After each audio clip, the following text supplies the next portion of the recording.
네, 교보증권의 사용관 차장 전화 연결되어 있습니다. 안녕하세요.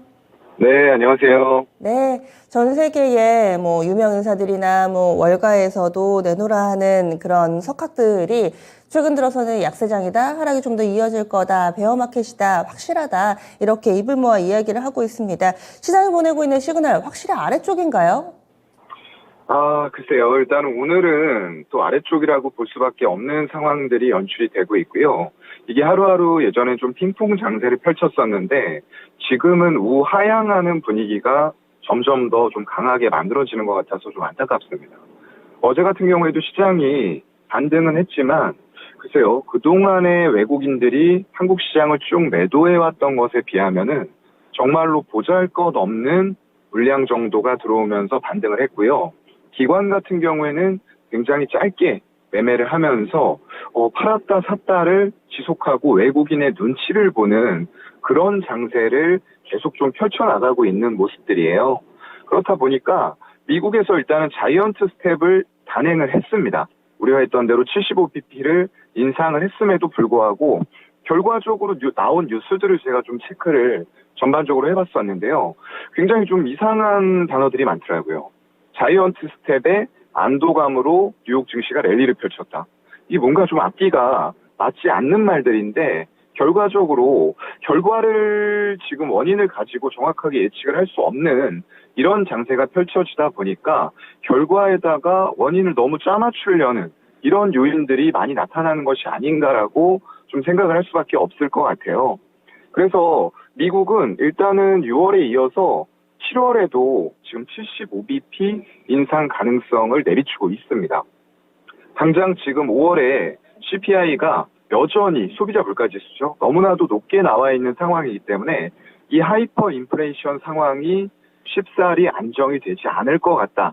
이런 반응들을 보여주고 있는 거고요. 그로 인해서 결국에는 7월에도 다시 한번 미국의 CPI, 소비자 물가지수가 어느 정도로 유지가 되는지 이런 부분들을 체크를 해야만 할 것 같다라는 그런 부분들이 될 것 같아요.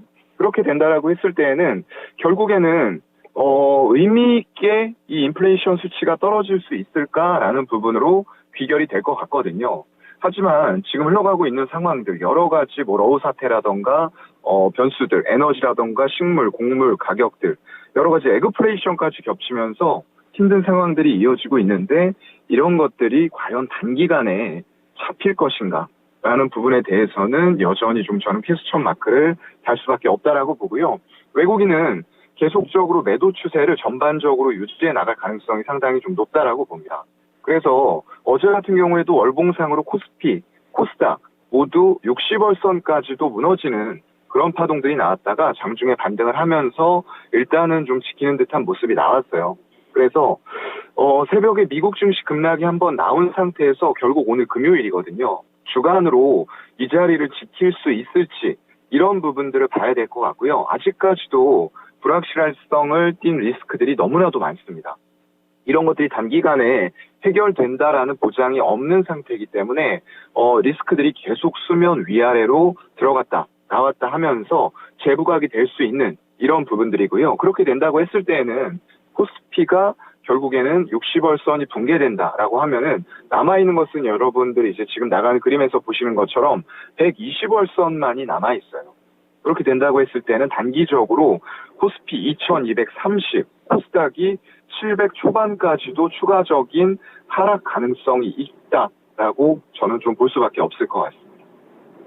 네. 지금 라인대까지 좀 잡아서 이야기를 해주셨어요. 코스피 지수 2230, 코스닥 지수는 700선, 이제 좀 800을 내주는 코스닥 지수 상황인데 여기서 100포인트나 더 하방으로 열어놔야 된다니 이런 생각도 들고요. 지금 차트 보면서 조금 더 질문을 드리겠습니다. 그렇게 되면은 코로나 이전 수준까지 밀려 내려오는 건데 코로나로 인해서 단계 많이 올랐던 상승분을 또 반납을 하면서 이쯤 되면은 바닥이 나왔다라고 얘기를 할 수 있는 것인지 바닥을 잡는 시기는 언제쯤이 될 수 있을까요, 그럼? 글쎄요. 일단은 바닥을 지금 우리가 예측을 하는 것 자체가 조금 의미는 없을 것 같아요. 왜냐하면 바닥을 어떤 개인들 각각이 만들어가는 부분들이 아니고 이런 것들은 결국 주요 주체의 수급에 의해서 만들어질 거고요. 그러한 수급들이 강도를 띠고 의미 있게 지속성 있게 들어온다라고 했을 때에는 어느 정도 이 인플레이션 사태가 해결이 된 부분들이 보이기 때문에 그런 수급들이 저는 유입이 될 것이라고 보고 있거든요. 그런 상황이라고 하면은 일단 지금 같은 장에서 개인 투자자들은 쉬셔야 됩니다. 예, 아무것도 여기에서 하지 말고 일단은 쉬시는 게 맞다라고 저는 좀 생각을 하고요. 그런 부분들이 쉴 수 있는 환경이 되느냐가 이제 문제가 좀 될 것 같아요. 지금 단기간에 지수가 급락을 하고 종목들이 급락을 동반해서 하다 보니까 이 레버리지를 사용하신 분들이 생각보다 많습니다. 최근에 들려오는 얘기들 보면 증권사에서 반대매매 수치가 급증하고 있다. 이런 얘기들이 나오고 있는데 내 계좌에 있는 종목들의 반대매매 비율 같은 것들이 굉장히 중요해질 것 같아요. 이게 물론 이 또한 어려운 상황이긴 하지만 시간이 지나면은 해결이 될 것은 분명합니다. 하지만 그때까지 내가 이 종목들을 들고 버틸 수가 있느냐 이런 부분들은 결국에는 반대매매를 당하지 않아야지만 가능한 거거든요. 그리고 현금 여력이 어느 정도 되어서 이런 것들이 정말로 바닥을 잡았을 때 버티면서 추가 매수하고 평단을 낮출 수 있느냐 이런 부분들이 될 것 같은데요. 현재 상황은 좀 굉장히 좋지는 않습니다. 일단은 미국 S&P 500의 빅스 지수 같은 경우에도 어제 6.7% 급등하면서 상당히 위험이 고조되고 있는 분위기가 연출이 되고 있기 때문에 또 전일에도 외국인들은 전기전자 쪽으로 중심으로 해서 매수세가 들어오기는 했단 말이죠. 하지만 그럼에도 불구하고 그 매수 강도 자체가 아까 말씀드렸던 것처럼 그동안의 매도세 대비해서는 너무나도 미약했고요. 또한 기관들은 소폭이나마 좀 매도 쪽으로 동참하는 모습들을 보여주면서 이런 부분들이 결국에는 삼성전자와 SK 하이닉스 이런 대형주들의 시세를 막판에 가서는 다시 한번 꺾어놓는 그런 모습들로 나타난 거거든요. 그래서 기관 쪽은 글쎄요, 금융투자 중심으로 해서 아주 단기적인 매매 정도, 외국인들의 눈치 보기 이 정도 외에는 지금 할 수 있는 부분들이 크게 여력적으로는 없다라고 저는 보고 있거든요. 그래서 너무 기관들의 단기 매매 행태를 보면서 쫓아가시는 것보다는 중장기적인 외국인들이 현재 우리나라 시장에 대해서 매도를 지속을 하면서 전체적으로 비중이 많이 들어가 있는 삼성전자라던가 SK 하이닉스 이런 종목들을 줄여나가는 추세에 우리는 조금 더 주목을 하는 게 좋지 않을까라고 생각을 합니다. 좀 전에 쉬셔야 된다. 개인 투자자들은 지금 좀 쉬셔야 된다라고 이야기를 했는데 여기에서 쉬는 거는 현금을 일정 부분은 좀 챙겨 놓고 쉬어야 된다라는 전략이신 거죠?